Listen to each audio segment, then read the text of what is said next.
support. Active duty units are moving critical supplies and equipment and medical personnel to some of the nation's most heavily impacted areas.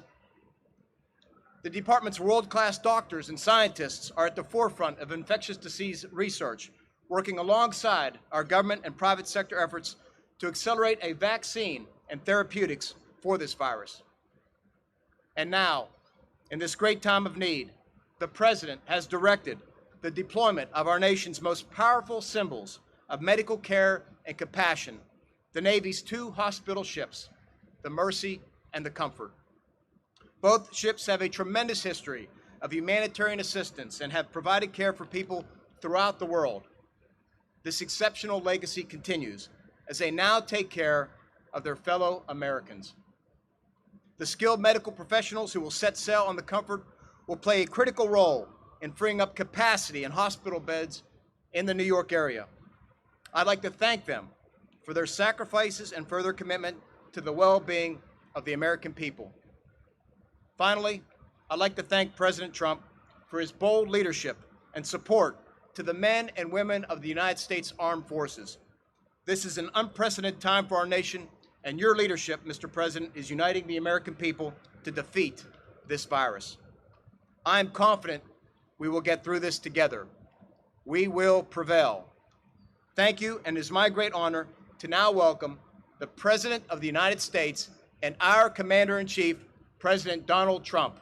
Thank you very much. Thank you, Mr. President.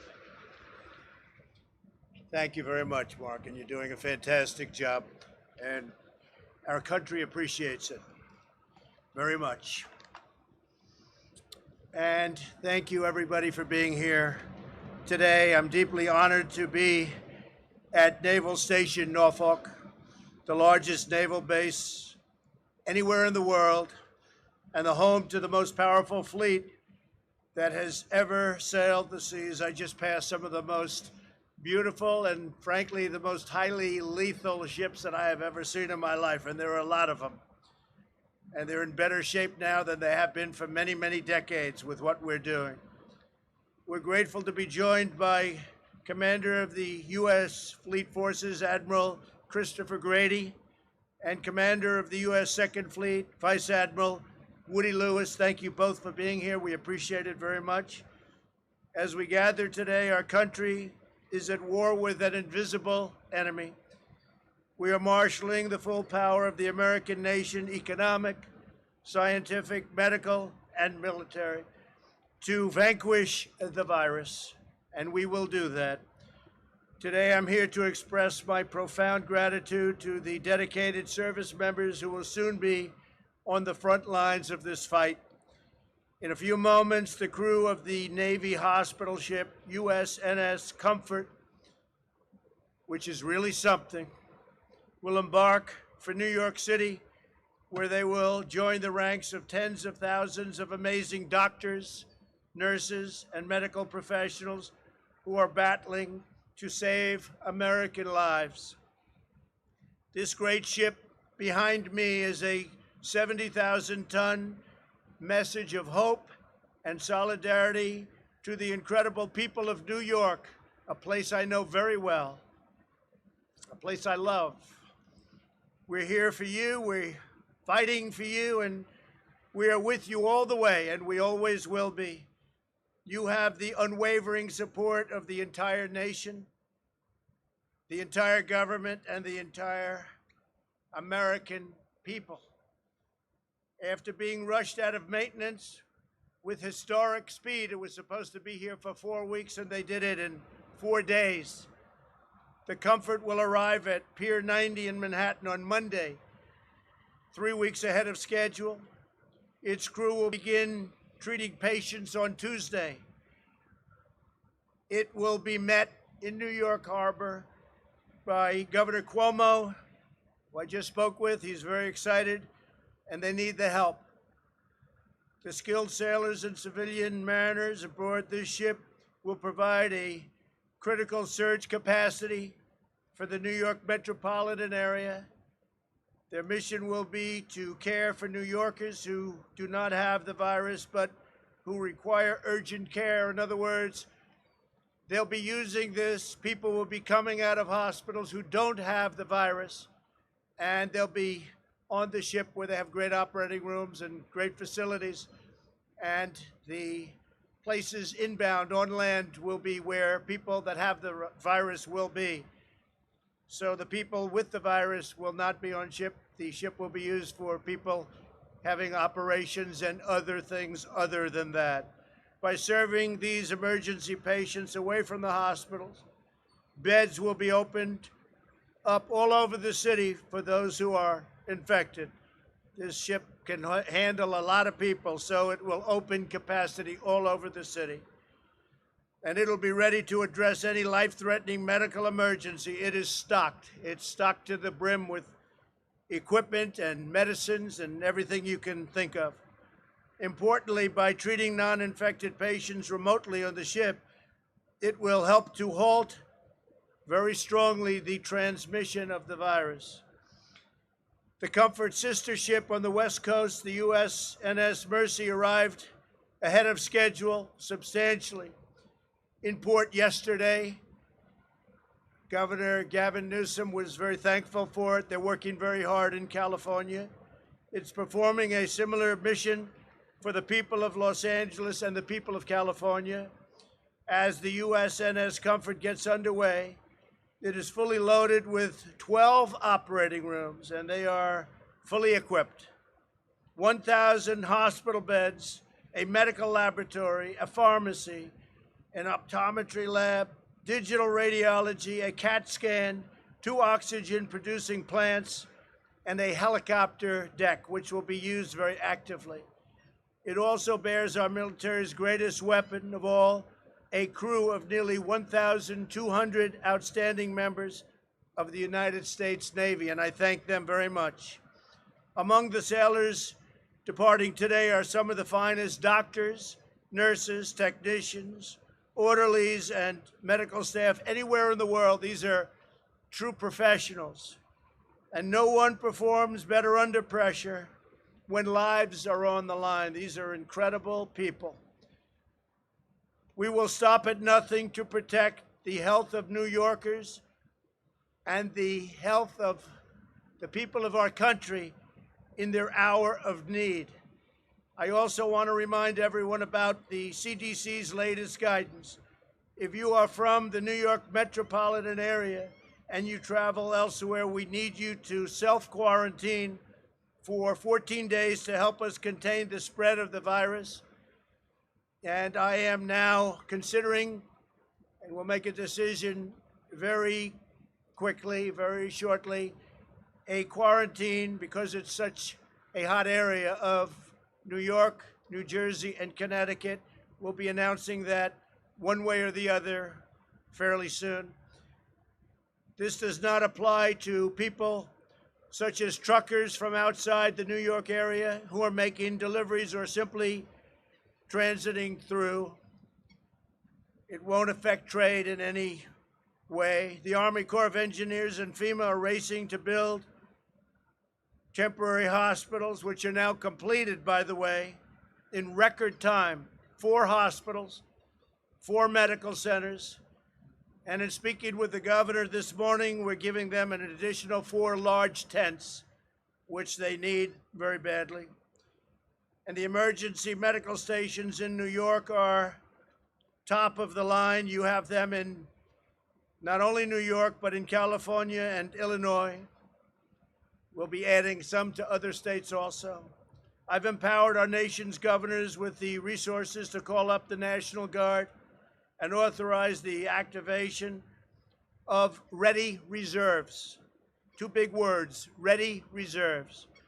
FEMA has shipped or delivered 11.6 million N95 respirators, 26 million surgical masks, 5.2 million face shields, and a lot are being made of all of the things I just named right now.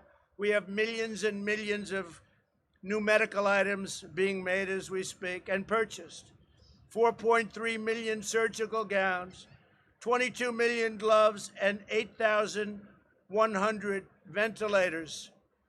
We have moved rapidly to mobilize every instrument of American power. This week I invoked the Defense Production Act to compel General Motors to carry out federal contracts for ventilators, and I think they're going to do a great job. I have to say that. We're also working with the major ventilator companies in the United States, all big name companies, all companies that do ventilators, so they won't need extra time, and they're gearing up and they'll be working 24 hours around the clock, and they have been. They've been doing a fantastic job to accomplish a historic ramp up and a ramp up in the kind of numbers that we're talking about. And if we make too many, that's going to be okay, because I spoke with the Prime Minister of the UK yesterday, Boris Johnson. He tested, as you know, positive. And before I even was able to get a word out of him, he said, I said, how are you doing? He said, we need ventilators. The UK needs ventilators. A lot of countries need ventilators badly. It's a tough thing to make. It's a very complicated and expensive piece of equipment. I would say more so than a car. You're talking about expensive, complicated equipment. So I hope we soon will have enough that we can help other countries with ventilators. A lot of countries need them. In the next 100 days, America will make or acquire 3 times more ventilators than we do in an entire year. We are so geared up. At Boeing, Ford, Honeywell, 3M, Haynes, and other great American companies, factory floors and manufacturing lines are being converted to produce the respirators, protective masks, face shields, and other vital equipment. And those companies have been amazing. And Boeing is giving us their cargo moving planes. They're the biggest cargo movers anywhere in the world, and we're going to be using them to ship certain types of equipment to various states. Hundreds of millions of Americans are also making tremendous sacrifices on the home front in a historic drive to support our great workers and businesses. I signed into law the single largest economic relief package in American history. You saw that yesterday. The 2.2 trillion, and think of that, 2.2 trillion, but it goes to 6.2 trillion depending on what we decide. This legislation delivers job retention loans for small businesses to help them keep workers on payroll, expanded unemployment benefits, and direct cash payments to American citizens. And these are very substantial payments. A family of 4 will be getting approximately $3,400. This legislation also provides massive increases in funding for hospitals who need it, for disaster relief fund, and critical life-saving medical supplies. We're spending a tremendous amount of money on medical supplies. We're trying to get it to the point needed directly, as opposed to our supply lines, so it can go directly to where they need it without having to go through a long process. I don't want to say bureaucratic, but we have not. This group of people has worked so incredibly hard, and the energy and the speed with which they're delivering everything has been really admired by everybody. Everybody's talking about it, the job they're doing. My administration has also taken action to suspend federal student loan payments. So we're suspending, and that means suspending in every sense of the word, student loan payments, so that the students that are not able to take advantage of what's going on, obviously, for obvious reasons, they will be the payments suspended. We've temporarily stopped federal evictions and foreclosures. We've postponed tax day until July, which is a big thing, first time that's happened, and waived regulations to speed new treatments to the market. And we have new treatments coming on rapidly. We're doing very well, we think, with vaccines, and we're doing very, very well with, hopefully, or potentially, cures. We're looking at a lot of different alternatives, a lot of different medicines. That would be game changer. The battle in which we're now engaged has inflicted many hardships on our nation and our families, tremendous hardship on some families, and much death, much death. But through it all, the world has witnessed the unyielding resolve of our incredible American people. We are not only a country of vast resources, we're a nation of colossal strength, towering spirit, soaring patriotism, and exceptional character, and you're showing it to the entire world. At this moment, there are 151 countries throughout the world that are under attack by this horrible, invisible enemy. 151 countries.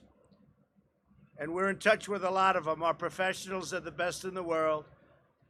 But who would ever think 151 countries are under attack?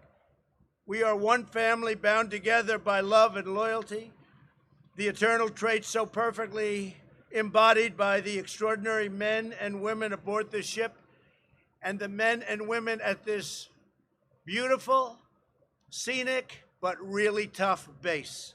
This base is something, thank you very much, this base is something very, very special. With the courage of our doctors and nurses, with the skill of our scientists and innovators, with the determination of the American people, and with the grace of God, we will win this war, and we will win this war quickly with as little death as possible. And when we achieve our victory, this victory, your victory, we will emerge stronger and more united than ever before. We are going to be at a level of preparedness in case something like this should ever happen again, and God willing, it won't. But we are prepared. What we've done in building systems, we're now the #1 tester anywhere in the world by far. We're testing more in one day than other countries are testing in weeks and months. We've learned a lot, and I cannot be more thankful to the American people, and I can say this, and I can say this from the bottom of my heart. I am very proud to be your president. Thank you very much, and God bless you all. Thank you. Thank you very much. Thank you.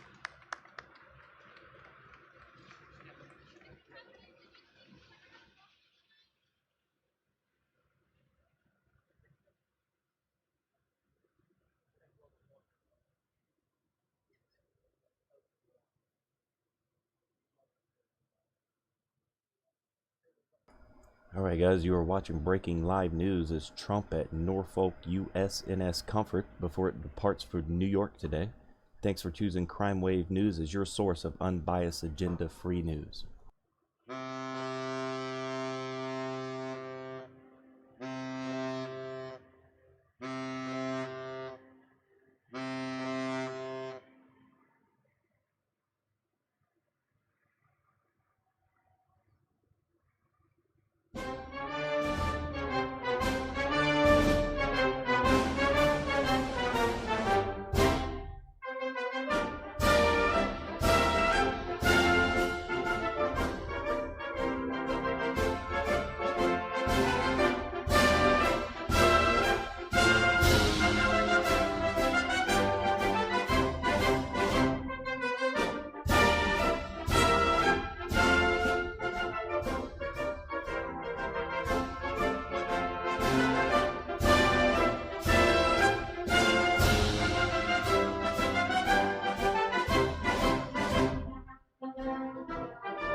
Alright, you have just watched breaking live news. Trump at Norfolk as he sees the USNS Comfort off as its departure of New York.